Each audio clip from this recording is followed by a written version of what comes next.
Yo, JIPs! Para sa raffle natin na 200 pesos sa Sunday, request lang comment kayo ng hashtag JD doon sa bago nating upload sa kabila kong channel na JD. Nariyan yung link sa comment section. At para sa mga gustong ma-shoutout, comment lang din kayo para shoutout ko kayo sa susunod nating video. Yun lamang JIP, maraming salamat, huwag na nating patagalin pa. Simulan na natin ang kwento.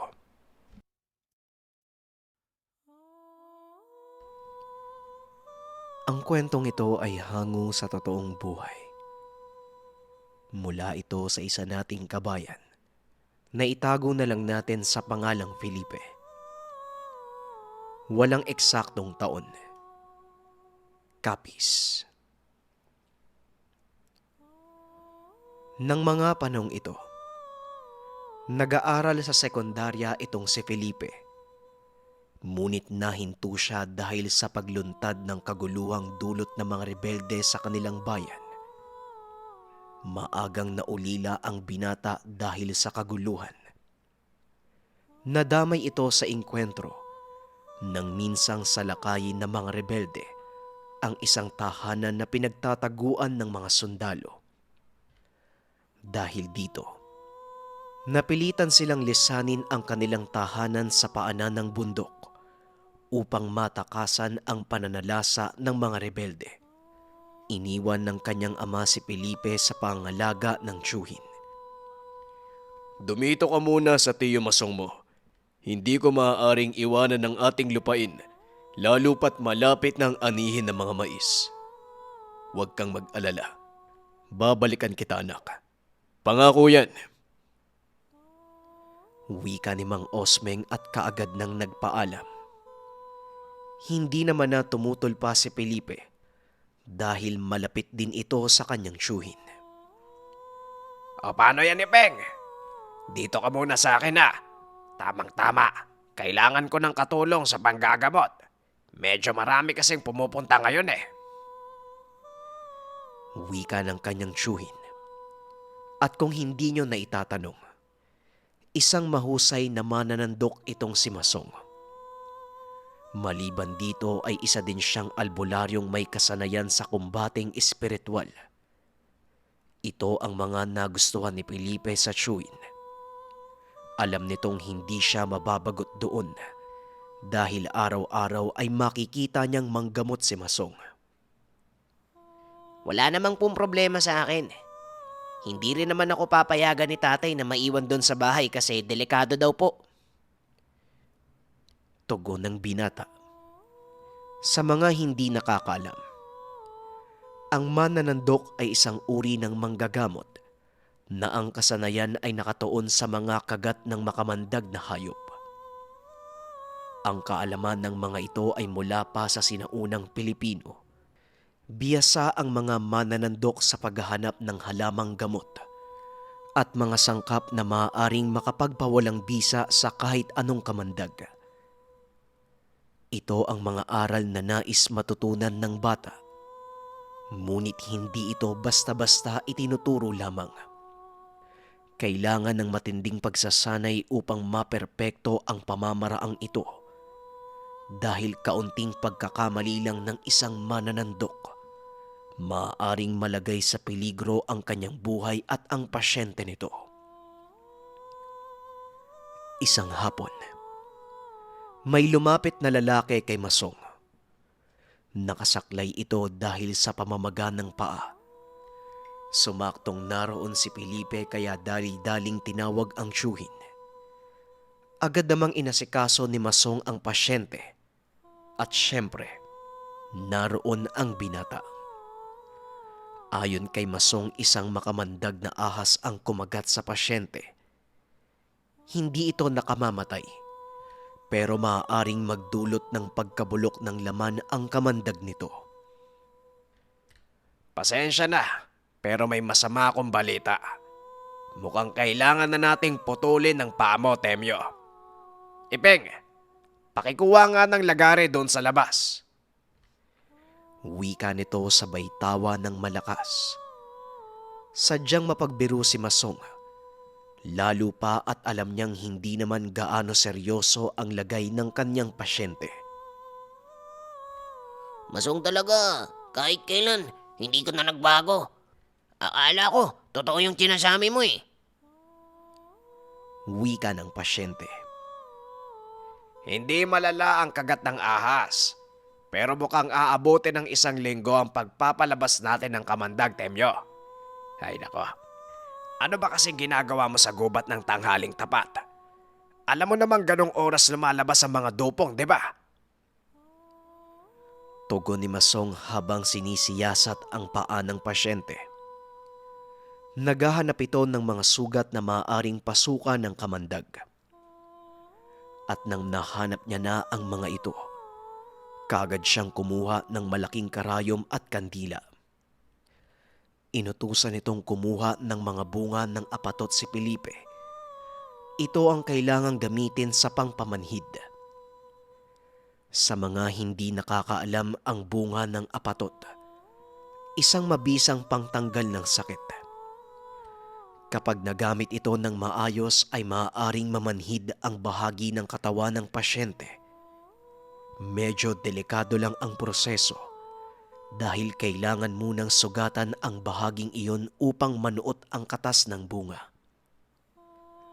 Pagdating ni Felipe, sinimulan na ni Masong ang panggagamot.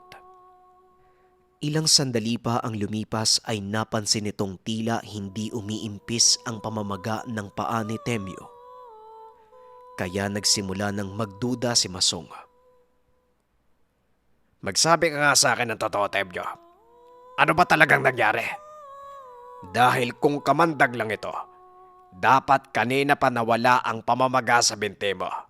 Pero tignan mo, ganun pa rin. Tanong ni Masong.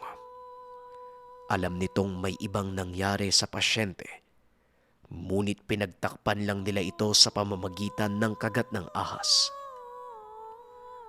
Talagang ang napakatalas talaga ng pangamoy mo, Masyong. Ang totoo, may ginawa na naman kasi ako eh. Naalala mo ba yung kuwebang sinasabi nilang may nakatagong ginto? Pinasok kasi namin ang pinsan ko. Eh maniwala ka sa hindi, Masong. Totoo ang lahat ng usap-usapan sa bayan. Nanlaki ang mga mata ni Masong dahil sa sinabi ni Temyo. Napatayo ito at tumalikod. Ilang beses ko ba sasabihin sa'yo na huwag niyong papakialaman ang kuwebang yon? Alam niyo namang binabantayan ng mga elemento ang lugar. Tignan mo ang nangyari sa'yo. Hanggang ngayon ba, hindi ka pa rin naniniwala sa akin?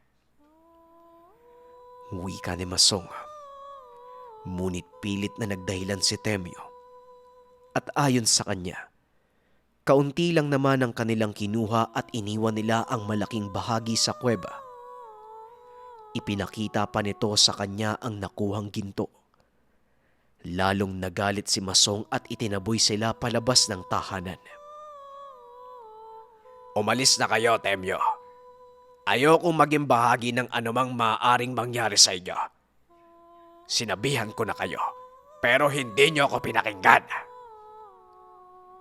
Wika ni Masong. Pare naman, parang wala tayong pinagsamahan eh. Kaunting tulong lang naman yung hinihingi ko eh. Malaking kayamanan ang maaaring mapasa kamay natin kung sakali. Ayaw mo bang makaalis sa lugar na to?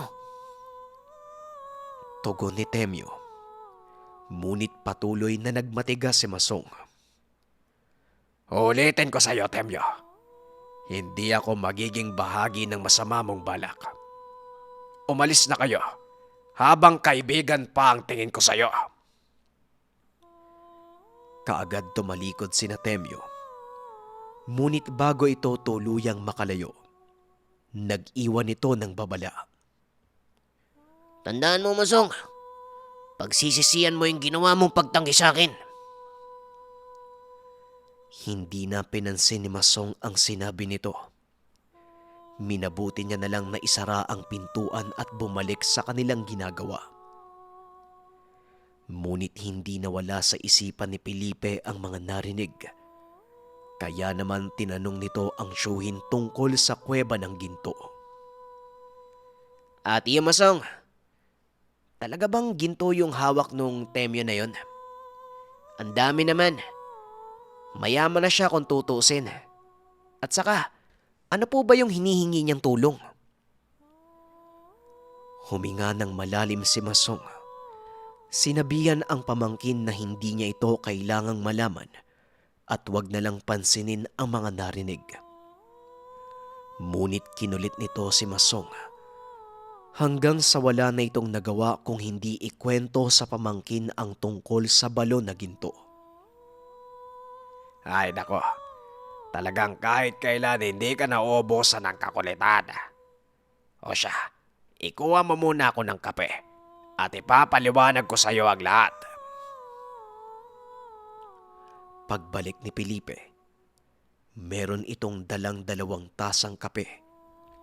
Naupo ito sa tabi ng syuhin at nag-antay na magsimula si Masong sa pagkikwento.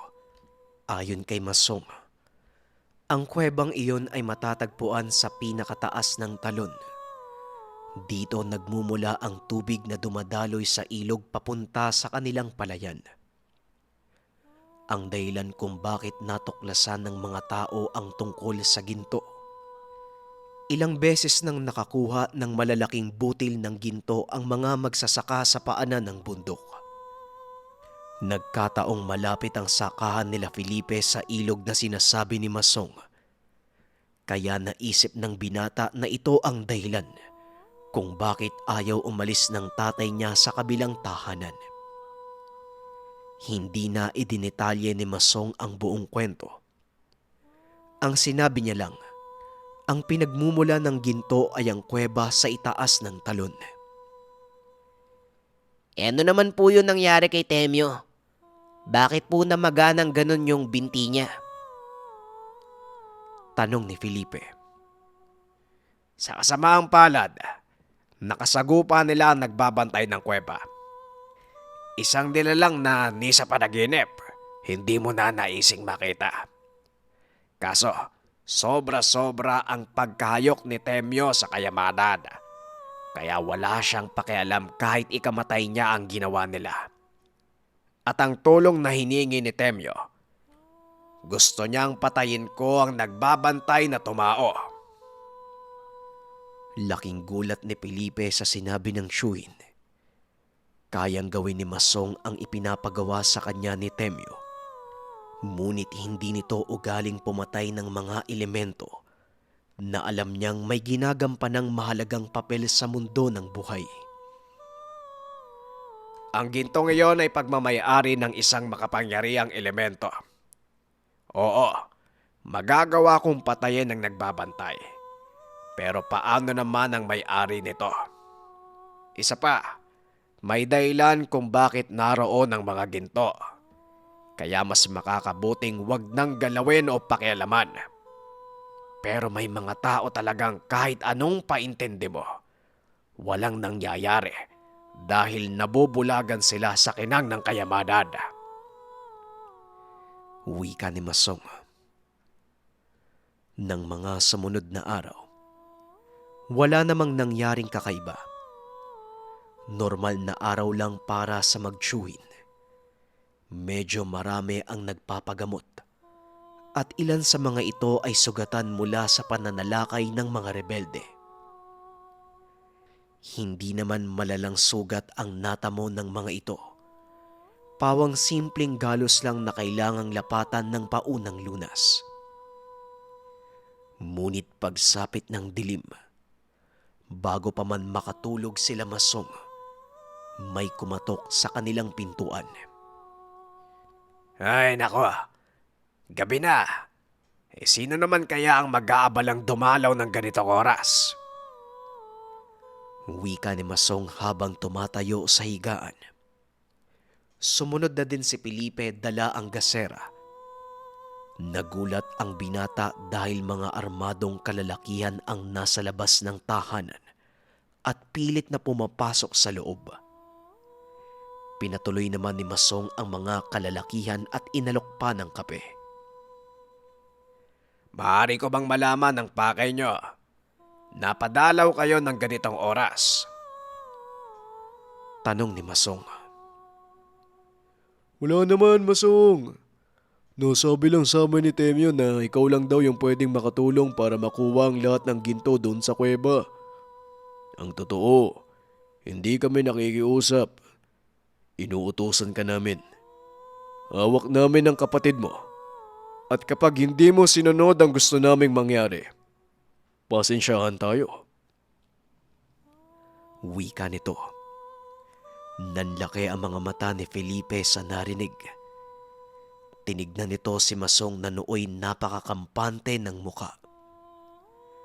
Ni hindi nito nakikita ang pag-aalala sa kabila ng sinabi ng mga kalalakihan. Ganun ba? Ay bahala na kayo kung ano gusto nyong gawin sa kuya ko. Total, matigas naman yung ulo nun. Ayaw makinig sa akin. Di patayin nyo. Tugon ni Masong sabay kindat kay Felipe. Alam na ng binata ang ibig sabihin. Kaya pinili na lang niyang tumahimik at obserbahan ang gagawin ng tiyuhin. Loko pala to eh. Paano kaya kung ulo ng pamangkin mong pasabugin ko? Muling wika ng lalaki, sabay tutok ng barel sa ulo ni Felipe. Ay nako, sigurado ka bang puputok yan dito sa loob ng bahay ko? Ay nako, nakalimutan mo ba kung sino ako, Paeng? O baka naman, talagang naliliitan ka sa akin, kaibigan? Nang mga sandaling iyon, kitang-kita ang bahagyang pagkayamot ni Masong. Kabisado ni Felipe ang reaksyon ng tiyuhin. Kaya naman kinakabahan na ito sa mga susunod na mangyayari. Ano pang inaantay mo? Gusto mong pasabugin ang ulo ng batang yan, di ba? Bakit hindi mo kalabitin yung gatilyo? Wika ni Masong. Agad naman itong kinalabit ang gatilyo. Ngunit hindi ito pumutok. Ilang beses pa niya itong inulit-ulit. Ngunit talagang hindi gumagana. O ano? Bakit ayaw pumutok ng baril mo? Sigurado ka bang may bala yan? Nakahinga ng maluwag si Felipe. Kagad siyang pinatayo ni Masong at pinapunta sa tabi nito. Ngayon kung wala na kayong kailangan, makakaalis na kayo.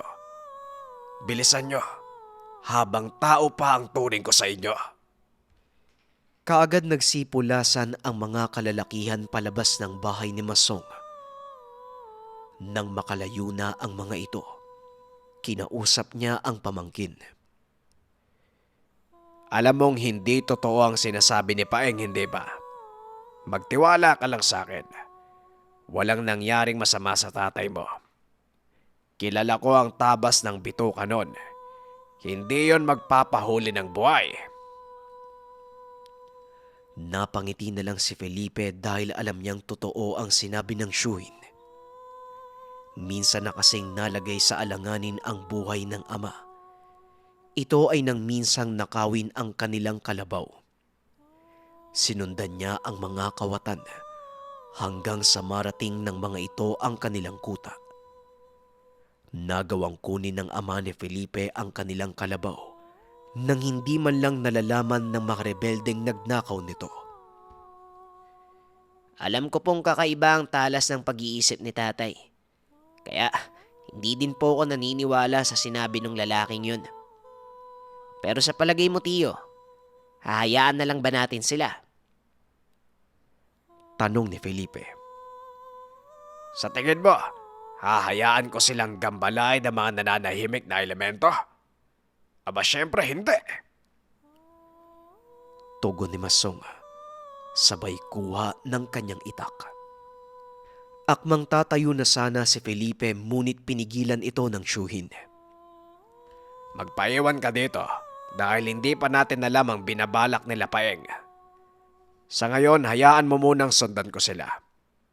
Sa susunod ka na sumaba kapag alam ko na ang kanilang mga pinaplano. Wika ni Masong sabay labas ng tahanan. Ngunit lingid sa kalaman nito na sinundan pala siya ni Felipe. Malayo ang distansya ng binata sa tiyuhin, kaya hindi nito naramdaman na may nakasunod sa kanya. Medyo matarik ang daan na tinatahak ni Masong, kaya alam ng binata na papunta ito sa pinakataas ng talon. Swerte lang at tag-init ng mga sandaling iyon, kaya mababa ang tubig at hindi madulas ang daan. Mabilis na nakarating si Mason sa pinakatuktok dahil nakasunod lang sa kanya si Felipe. Nakita din ng binata ang sinasabing kuweba ng tiyuhin. Marahan itong nagtungo sa bukana ng kuweba. Pinakiramdaman ang mga nangyayari sa loob.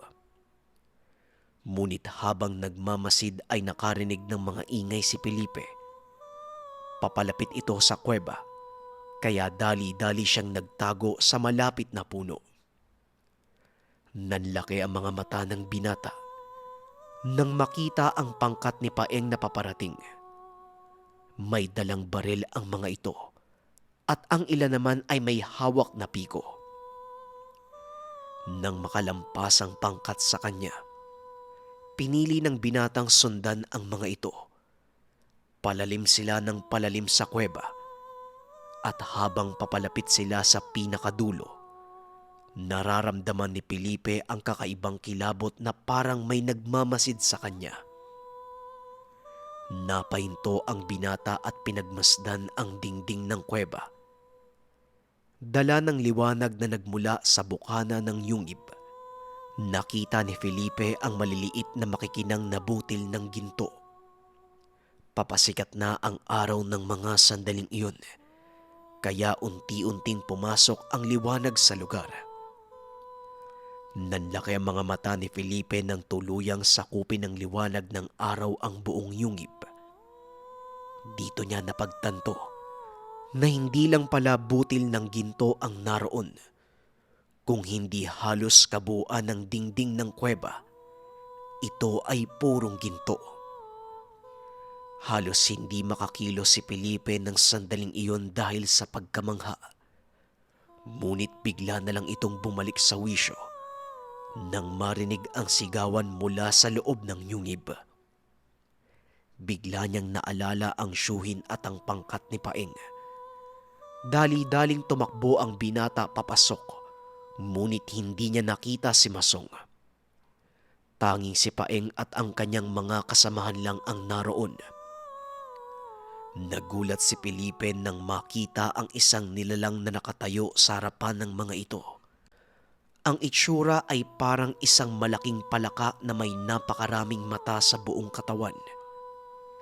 Hindi makakilos si Paeng dahil sa tuwing makikita ng nilalang na gumagalaw ang mga ito, kaagad niyang nilulunok ng buo. Napatingala si Felipe at nakita niyang nakalambitin sa isang ugat ang kanyang tiyuhin. Hindi rin ito kumikilos habang nakatingin sa kanya. Kaagad na pagtanto ni Felipe ang ibig sabihin ng tingin ni Masong. Kaya dahan-dahan siyang umatras papunta sa labasan. Ngunit sa kasamaang palad, namataan siya ng nilalang. Inilabas nito ang mahaba niyang dila upang hulihin ang binata. Kaagad bumitaw si Masong sa pagkakalambitin. Tinagpas ang dila ng dambuhalang palaka. Pasensya ka na, kaibigan. Pero ayokong masaktan mo ang pamangkin ko. Naglupasay ang nilalang dahil sa sakit. Kinuha ni Masong ang pagkakataon para tumakbo palabas ng yungib.